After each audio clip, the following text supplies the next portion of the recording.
Assalamualaikum warahmatullahi wabarakatuh. Waalaikumsalam. Masya Allah. Makasih waktunya nih Bang Taufan, Bang Ahi, dan teman-teman semuanya, pengacara dan tamu-tamu undangan. Kebetulan saya banyak pertanyaan juga nih Abang terkait Bapak Edi. Kita tahu Pak Edi itu purnawirawan polisi. Beliau adalah seorang saksi mahkota, menurut saya, karena hanya beliau yang melihat CCTV itu, bahkan men-screenshot melihat Mimin pada jam 4:30 pagi. Nah, artinya ketika Pak Edi ini sekarang sudah almarhum, maka bagaimana kesaksiannya, termasuk itu. Lah, saya juga telah mendengar bahwa ada Pak Edi itu kan perkataan yang memang akhir-akhir ini katanya menghubungi Abang Taufan gitu kan ya. Perkataan seperti apa sih Bang? Karena memang itu juga sangat ditunggu-tunggu teman-teman. Jangan-jangan karena kecurigaan teman-teman ini banyak Bang. Jangan-jangan ini kan saksi mahkota nih. Jangan-jangan ada unsur kesengajaan gitu Bang. Untuk menjawab itu bagaimana kira-kira? Apa sebenarnya pesan terakhir dari beliau nih Bang? Ke Abang sendiri. Ya, terima kasih Kang Yahya. Siap. Teman-teman semua nih yang sudah sebelumnya saya perlu sampaikan nih, sore ini alhamdulillah kedatangan Bang Yahya sekeluarga. Siap. Ada juga teman kita, sahabat kita, pemerhati kasus Subang dari Aussie. Ada Mbak Diva beserta keluarga, ada Mbak Tika, Bu Tika juga dari Jakarta. Kita silaturahmi, kebetulan tim ATS juga nih lumayan komplit gitu ya, tapi ada beberapa yang masih ada acara keluarga. Terus yang kedua terkait masalah Pak Edi ini, yang pertama kita mengucapkan belasungkawa yang sedalam-dalamnya, innalillahi wa inna ilaihi rajiun, karena beliau telah berpulang.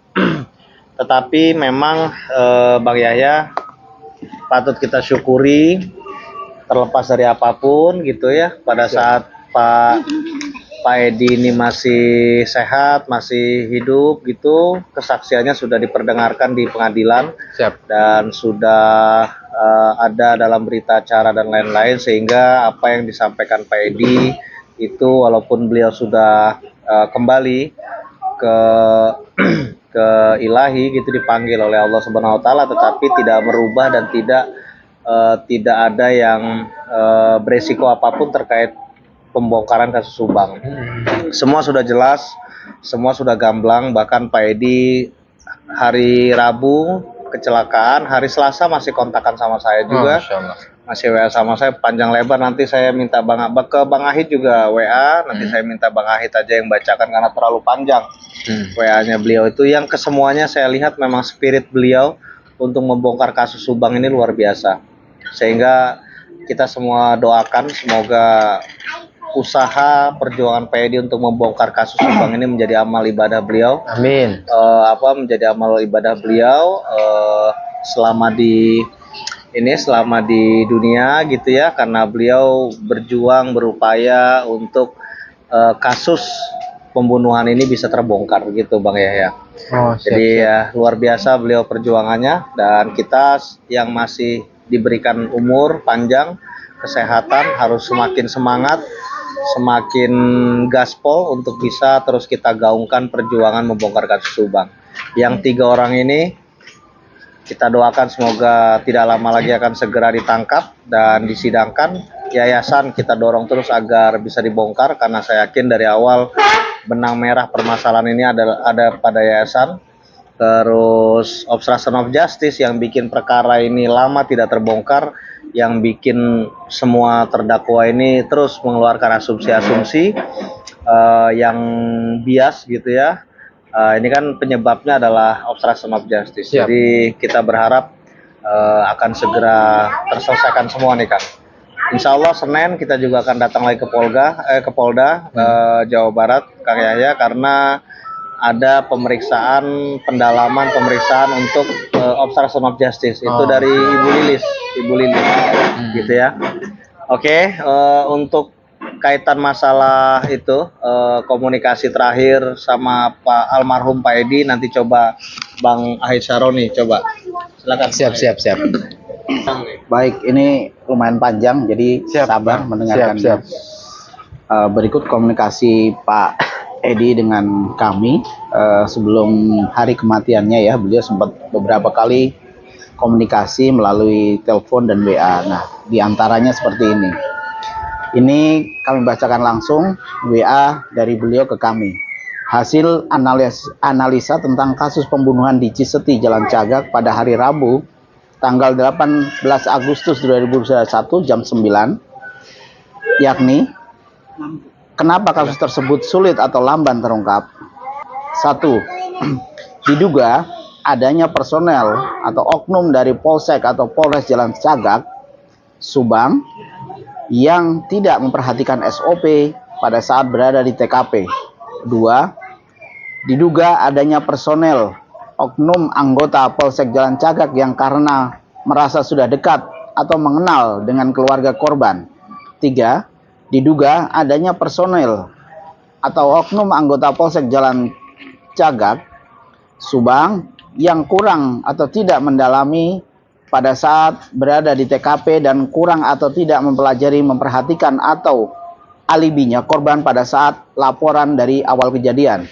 4. Diduga adanya oknum personel anggota yang berani merusak atau menukar alat harddisk hasil CCTV di beberapa titik dan bahkan sampai menghilangkan data CCTV tersebut.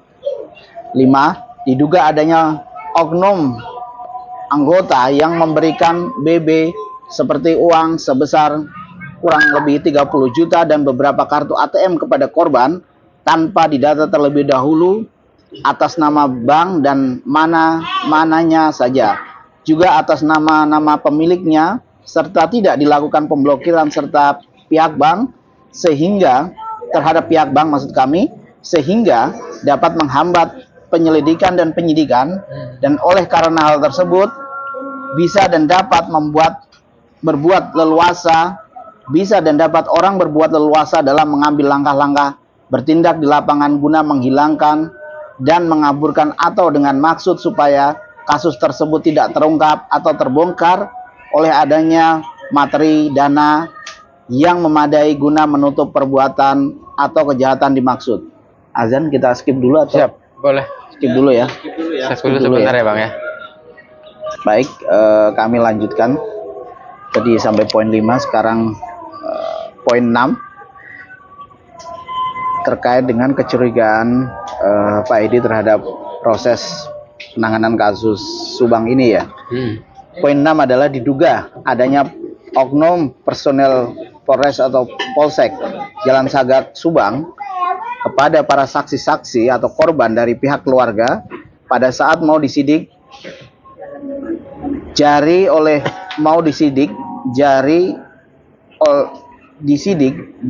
pihak inafis dan orang atau saksi tersebut pada kuku-kuku jarinya sudah dipotongin terlebih dahulu, dan ini berarti sudah ada orang-orang yang mengarahkan kepada para saksi-saksi yang diduga saksi atau korban, di antara mereka dapat diduga dijadikan sebagai pelaku kejahatan tersebut.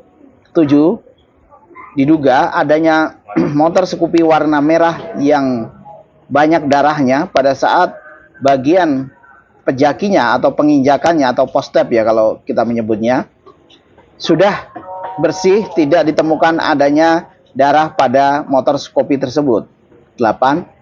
Diduga dari hasil interogasi saya terhadap saudara MR Danu dengan gaya saya sendiri di ruang kantor Reskrim Polsek Jalan Cagak dengan disaksikan banyak personil reskrim yang mana saudara Danu tersebut pada saat keberadaan di TKP oleh K9 sempat digigit anjing sebanyak 2 kali pada saat atau waktu menunjukkan sebuah helm yang ada di TKP di Ciseti, Jalan Cagak, Subang dimaksud. Maka saya berasumsi bahwa saudara Yosep, Mimin, Abi, dan Arigi tidak digigit atau tidak diendus K9 karena mereka telah dipotong kukunya lebih awal dengan jarak atau tempo waktu kurang lebih antara 14 harian atau 2 minggu, dan saya teringat pada saat pembicaraan saudara Ibtu Asep Nugroho yang berkata kepada saya di ruangan atau aula Polsek Jalan Sagak setelah terjadinya kejadian dimaksud. 9. Dan adanya CCTV toko ayam jago di daerah Segalaherang yang ditemukan oleh saya sendiri pada saat atau waktu dioperasikan oleh pemiliknya atau karyawan toko tersebut juga sudah saya ambil fotonya dan telah ditemukan ada pergerakan pengendara motor NMAX ya, NMAX Abu-abu ya. warna abu-abu yang sedang dikendarai oleh seorang laki-laki dengan membonceng seorang perempuan atau ibu-ibu yang melaju menuju arah TKP Ciseti Jalan Cagak, Subang pada hari Rabu sekitar jam 5:08 dan keterangan dari pemilik toko karyawan toko ayam jago bahwa CCTV tersebut lebih 10 menit, maka saya perkirakan sekiranya hal tersebut adalah jam 4.50 WIB, juga yang mana motor tersebut sudah saya telusuri keberadaannya yang ternyata ada di salah satu counter Garok Gek atau Cikubang atau Kiara Pedes Purwakarta, tempat kerja saudara Arigi, dan sudah saya tanyakan ke Samsat Polres Subang menyatakan benar atau betul kendaraan tersebut warna abu-abu dimaksud tahun 2016 dan sampai 2021 atau 2022 belum diperpanjang. Terus kendaraan tersebut pada bulan November 2022 atau 2023 bulan Februari masih ada terlihat di counter tempat bekerja Arigi, akan tetapi setelah dan sesudah saya laporkan ke bagian Reskrimum Polda Jabar sekira bulan April 2023, saya sudah tidak pernah melihat lagi dan tidak ada hal lain. Hal ini diduga adanya telah pemberitahuan atau membocorkannya kepada para saksi-saksi yang diduga sebagai pelaku, sedangkan kendaraan tersebut sudah merupakan salah satu alat bukti yang harus segera diamankan karena sudah merupakan dan dapat dijadikan untuk pembuktian di pengadilan atau P21 kan, dan adanya kesesuaian dengan apa yang telah dikatakan oleh saudara Ramdhanu sebagai terdakwa. Setelah terjadi penangkapan terhadap saudara Yosef dan saudara Danu, saudara Mimin, saudara Abi dan Arigi oleh Reskrimum Polda Jabar pada tanggal 17 Oktober 2023, juga pihak Polda Jabar telah menetapkan sebagai tersangka kepada 3 orang tersebut, namun tidak dilakukan penahanan, akan tetapi cukup wajib lapor saja seminggu 2 kali, yaitu atas nama Bu Mimin, Abi dan Arigi.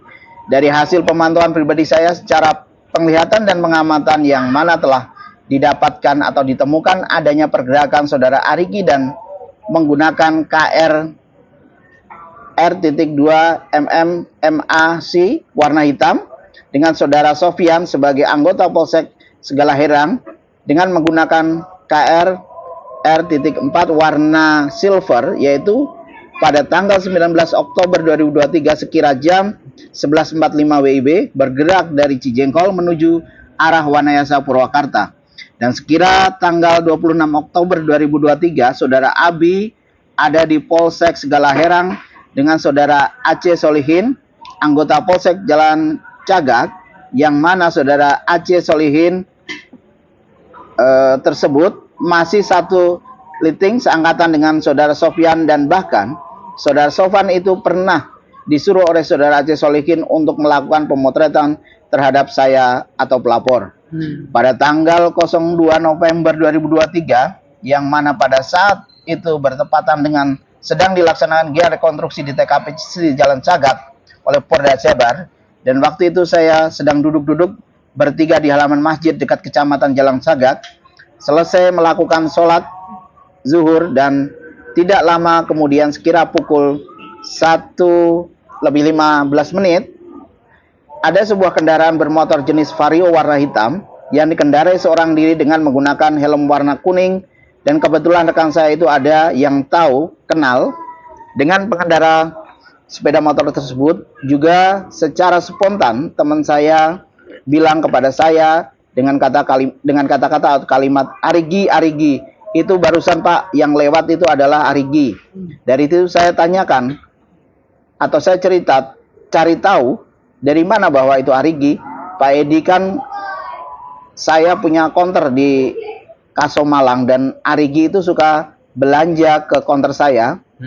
Oh begitu Pak, kata saya kepada rekan saya yang bekerja di salah satu bank swasta Jalan Cagat.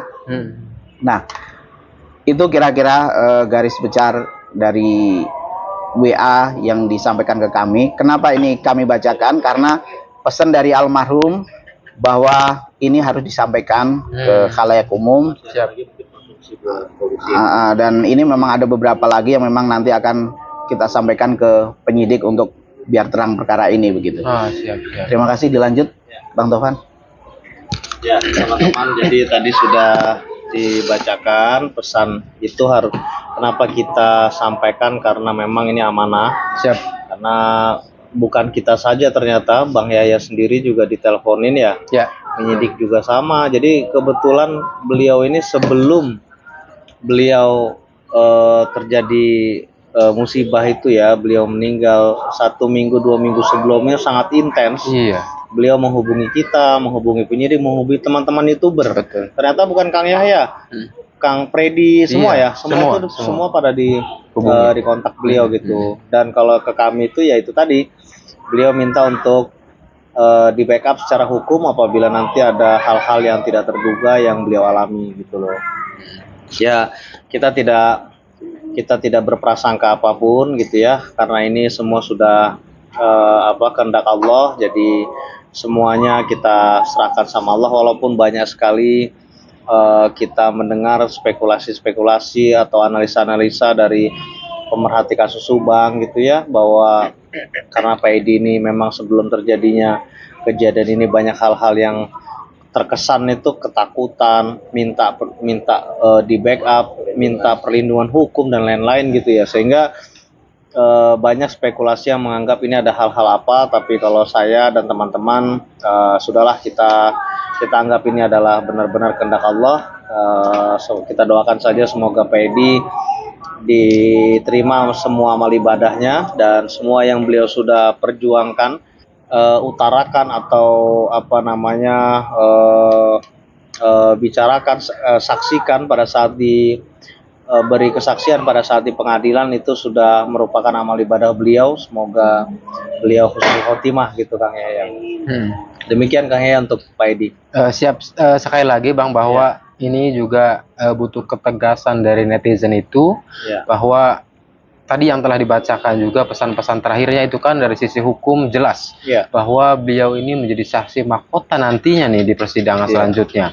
Misalkan sebuah kuku dipotongin dulu sebelum diperiksa, Arigi dan kawan-kawan itu, kemudian sukupi yang tadinya ada berdarahnya akhirnya bersih, atau bahkan Pak Edi juga mengatakan ternyata yang ada darahnya itu di belakang nggak diperiksa, yang diperiksa itu yang merah, yang di depan yang nggak ada darahnya, gitu mengatakan beliau begitu.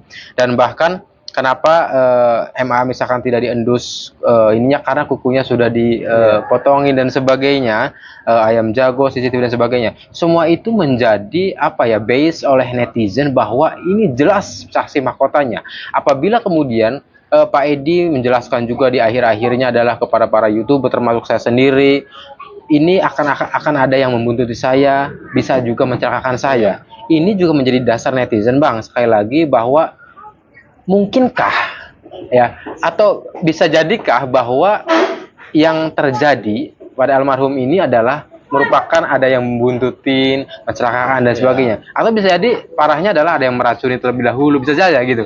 Nah ini kita butuh ketegasan itu sebenarnya. Terkait upaya-upaya begitu kan, itu pemikiran ya, analisa kita, analisa masyarakat gitu ya.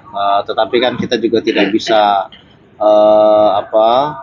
mengklaim bahwa Pak Edi ini ada indikasi begini-begini. Sudah kita serahkan saja sama penyidik. Dan saya yakin Kang, yang tadi disampaikan sama Pak Edi itu sudah dituangkan dalam kesaksian beliau di BAP case pembunuhannya, BAP obstruction of justice sudah dituangkan semua gitu kan. Kenapa obstruction of justice hari ini sudah memakan korban 1 orang, Pak Taryono menjadi tersangka. Ini kan juga saya yakin banyak sekali kesaksian Pak Edi yang mendukung itu gitu loh. Siap, Jadi dan saya juga sudah konfirmasi pada saat Pak Edi kecelakaan gitu ke penyidik bagaimana dengan musibah Pak Edi ini. Penyidik menyampaikan bahwa semua berita acara sudah diambil gitu loh, sehingga tidak ada kekhawatiran apabila Pak Edi sudah tidak ada maka kasus obstruksi lalu lintas jadi melemah, jadi melempem tuh nggak ada. Tetaplah, apalagi apa yang terkait kuku itu kan tandanya memang sudah ada yang mengkondisikan. Iya, Jadi betul. sebenarnya itu kan pada saat pemeriksaan anjing itu ya, anjing pelacak itu dihadirkan oleh kepolisian kan Danu yang digigit. Jadi Danu itu kan sudah terbukti di pengadilan. Betul. Tanggal 19 masih disuruh nguras Bak mandi. kamar mandi yang isinya memang airnya anyir gitu loh. Memang itu settingan sudah jelas itu adalah yang menginstruksikan si Taryono gitu Iya. loh. Menginstruksikan si Uci panggil si Danu sehingga Danu masuk paling terakhir untuk memegang air bercampur darah. Ditambah lagi ya Danu karena tidak ada rekayasa dalam perkara ini, semuanya alami mengalir saya, dia boro-boro kepikiran mau potong kuku kan gitu. Tapi kalau yang empat ini ya memang mereka sudah berskenario karena memang ini kan yang buat perencanaan semua dari mereka gitu loh Kang. Jadi, dan itu semua sudah terbuka lebar dalam fakta sidang juga sudah, dan dalam BAP OJ juga sudah gitu loh Kang. Insya Allah aman lah Kang. Siap. Sekali lagi Bang bahwa netizen itu sebenarnya berharap khususnya misalkan ke ATS Lovem dan teman-teman semuanya bahwa mohon disupport selalu terkait kesaksiannya, mohon dikawal selalu terkait kesaksian Pak Edi ini di dalam BAP maupun dalam persidangan yang sudah bahwa memang kesaksiannya itu sungguh harus diperhitungkan gitu loh Bang. Iya. Betul. Permohonan netizen itu ke Abang atau ATS Lovem ini secara pribadi netizen seperti itu Bang. Iya, memang Pak Edi ini adalah salah satu saksi kuat kita untuk membongkar kasus Subang. Pak Edi ini komunikasi sama kita sejak jauh setelah dia tuh purna Kang. Jadi setelah purna saja itu selalu kontak kita dalam kondisi itu ketakutan, kekhawatiran. Ada yang buntutin, ada yang nongkrong motor berhenti di depan jalan seberang jalan rumah dia kayak gitu-gitulah panjang lebar, sehingga ya sampai hari ini alhamdulillah sampai beliau pada saat beliau masih sehat selalu komunikasi sama kita dan selalu kita beri perlindungan hukum dari kantor kita gitu loh Kang. Dan semua yang sudah beliau sampaikan termasuk tadi yang Bang Ahid bacakan kan memang ada beberapa hal yang krusial dan itu kelihatannya memang konsumsi untuk penyidik gitu. Jadi ini Senin ini kita rencana mau ke Polda Kang, ke Polda, dan sekaligus kita juga akan karena konteksnya obstruction of justice kebetulan kita juga mau masukin ini gitu loh Kang. Pernyataan dari Pak Edi ini gitu. Oh siap. Nah itu Bang permohonan kami semua netizen ini mohon dikawal aja Bang dari kesaksian Pak Edi ini, di mana Pak Edi sudah almarhum saat ini. Jadi mau nggak mau kita ke siapa lagi ke ATS Lovem lah itu satu-satunya. Mohon dikawal terkait itu Bang. Karena memang Pak Edi juga kan di akhir katanya memberikan surat secara tertulis ke Polda Jabar untuk diberikan pengamanan atau perlindungan secara spesifik, walaupun memang ada bahasa misalkan terlambat dan sebagainya sudah terjadi dan sebagainya. Gimana tapi itu? Gini, surat itu sudah dari awal bahkan dikirimkan Pak Edi dan waktu itu pernah ya Hep ya, Pak Edi itu ketemu kita di Kerawang dan surat yang dia tuangkan itu dituliskan di depan kita. Jadi tuliskan depan kita apa yang diketahui, apa segala kita punya tuh berlembar-lembar, ya. Dan itu juga menjadi acuan kita juga untuk kita pada saat kita bersurat ke Kapolri, ke Kadif Propam, Mabes Polri, terus ke Presiden, ke Kejagung, ke Polda Jawa Barat, semua itu kita masukkan lah bahan-bahan yang menurut kita terkait kesaksian Pak Edi ini penting untuk mengungkap perkara obstruction of justice-nya. Nah, hal penting juga Bang bahwa kesaksian tadi salah satunya adalah ada motor kan, motor abu-abu yang 2016 itu kan ada di counter Arigi tadi. Kemudian dicek oleh Pak Edi ke Samsat dan itu ternyata namanya juga Arigi. Nah, kemudian pada Februari tadi dikatakan juga bahwa apakah itu dihilangkan dengan unsur kesengajaan atau dijual atau bagaimana? Karena kan ketika misalkan Pak Edi sudah melaporkan ke Pak Asep atau ke siapa gitu, seharusnya ini kan menjadi barang bukti, tetapi kok barang tidak ada.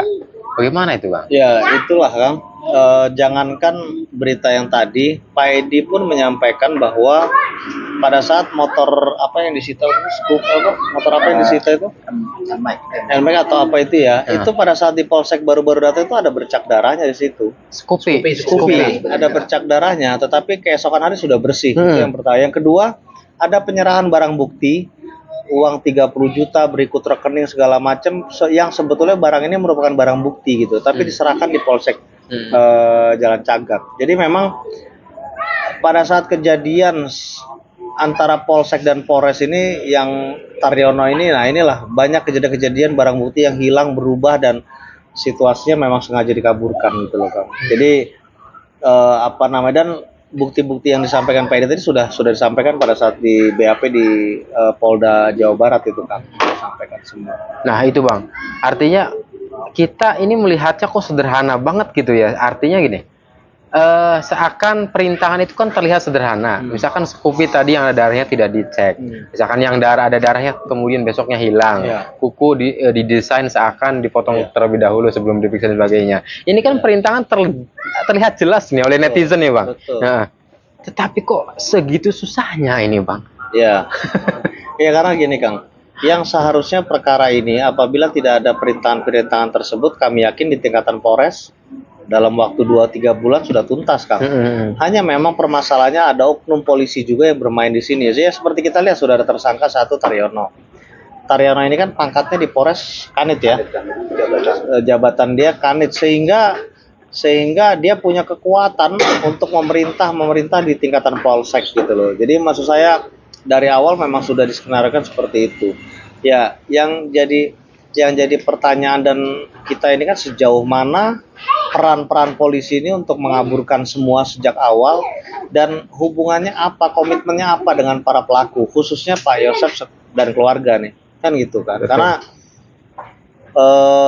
ada keluarga Pak Yosef yang namanya Pak Mulyana, itu pun pejabat di Jalan Cagak juga gitu loh. Pergaulan mereka itu dengan tingkatan kepala desa, camat, polsek itu selalu sinergi kan gitu kan. Artinya mereka banyak kenal, punya hubungan apa kita nggak paham gitu loh. Sehingga dari situlah Kang. Nah, ketika Polda ini pegang perkara ini yang sekarang berhasil membongkar di era Kapolda sekarang ini dan Pak Dirnya Pak Surawan gitu ya. Artinya mereka ini hanya tinggal memberikan tambahan bukti gitu kan, untuk memperkuat bukti-bukti yang selama ini sulit untuk bisa dibuktikan. Karena kita sudah pernah dengar kok Kang, sudah disinyalir kuat bahwa pelaku ini Yosep gitu loh. Tetapi mereka ini belum ada bukti yang lebih konkret yang bisa memastikan mereka untuk menangkap gitu loh. Sehingga pada saat Danu menyerahkan diri ya klop dengan kesaksian Danu ditambah bukti-bukti yang sudah ada, ya sudah jelas gitu loh Kang. Akhirnya perkara bisa sampai hari ini patut kita apresiasi bahwa pelaku utama sudah divonis, sudah terbukti di pengadilan kan gitu kan. Ditambah lagi dengan adanya Danu, nah berarti yang 3 orang ini tinggal kita tunggu waktu nih Kang. Karena kalau dari fakta sidang saja sudah jelas kok keterkaitan 3 orang ini sudah jelas gitu loh. Gitu.